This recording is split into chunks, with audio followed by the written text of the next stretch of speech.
morning, everyone. It's Robert from On My Turntable. Hope you're having a great morning this morning. It is Saturday morning.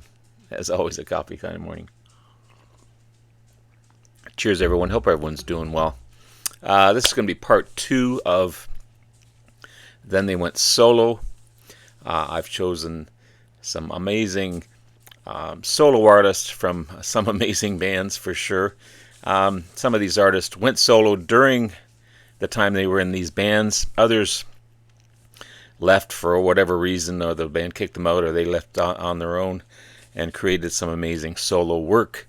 I'm not going to spend too much time on each album because I've got about 15 or 16 to show you here. But I think yesterday showed some awesome stuff. I'll put the link below to yesterday's video. Please check it out as well. Please like and subscribe and do all that stuff.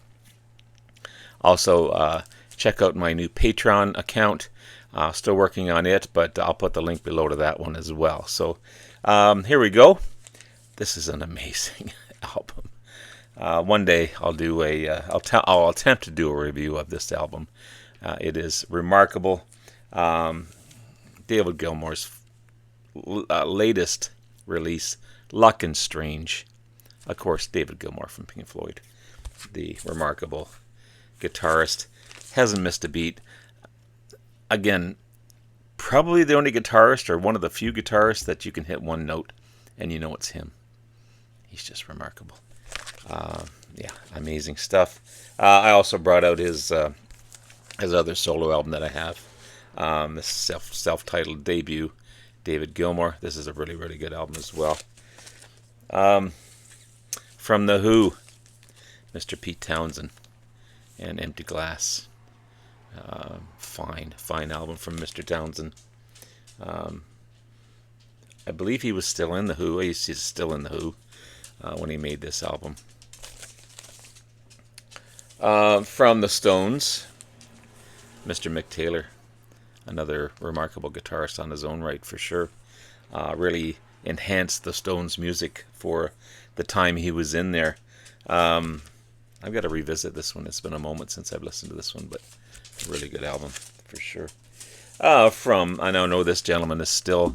We're not sure what's going on with this band. Are they going to retire?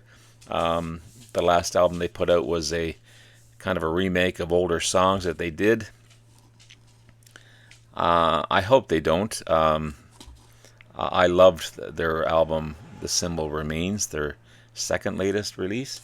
This is Buck Dharma's solo release, Flat Out. A little different than Blue Oyster Cult for sure, but still a decent release. Back to the Stones again, and Mr. Mick Jagger. She's the Boss. This is I thought this was a decent album. I thought it was. Definitely not the Stones. Pardon me. Definitely not the Stones. 80s sounding for sure, but a decent album in its own right. From the band, unfortunately we just lost him a while ago, not too long ago, but the only remaining member is Garth Hudson left, but this is Robbie Robertson. He put this one out obviously while he was still in the band, but yeah, I love this album. It's so good. So good. Getting back to the Stones. These are in no order. I should have kept them together, but this was a VCLT. This is Talk Is Cheap by none other than Keith Richards.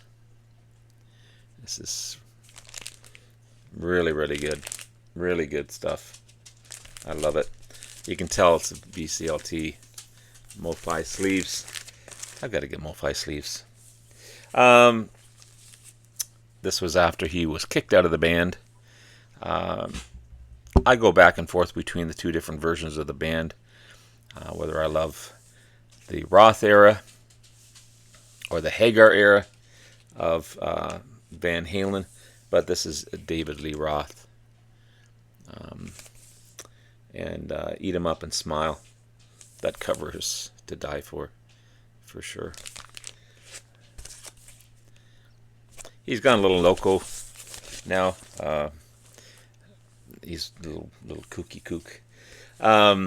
This is an amazing blues album from that soulful vocals of Mr. Greg Allman and the Greg Allman Band. This is just before the Bullets Fly. It's a great solo album. Bluesy, bluesy, bluesy. The people that he has playing with him are really, really good. Of course, from the White Stripes, Jack White and his sister. I don't know. This is Jack White, of course. This is Lazaretto. Remarkable album. Plus, it's got so many hidden features to this album. But it's called the Ultra LP. I've done a video on this one before. Super good stuff.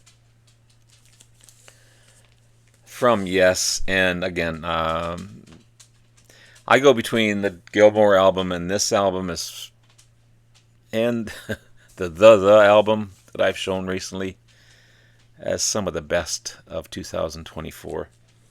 This is John Anderson and the band Geeks and the album True. Probably the best thing that Yes has put out, or compares with anything that Yes has put out, I should say, in a long time. This is an amazing album. Amazing album. I showed Mr. Hackett yesterday, but I'll show it again. These were in the wrong pile. But Steve Hackett, of course, from ex-guitarist from Genesis. This is Please Don't Touch. I love that album cover.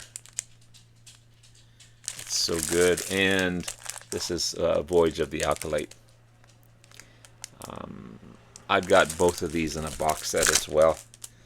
But remarkable guitarist. Remarkable guitarist.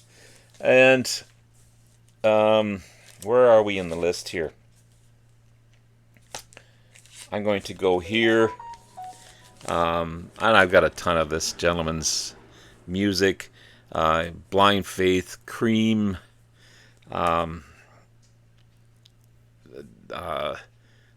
He was in the Blues Breakers as well. Sorry for all the noise. This is Mr. Eric Clapton. No Reason to Cry.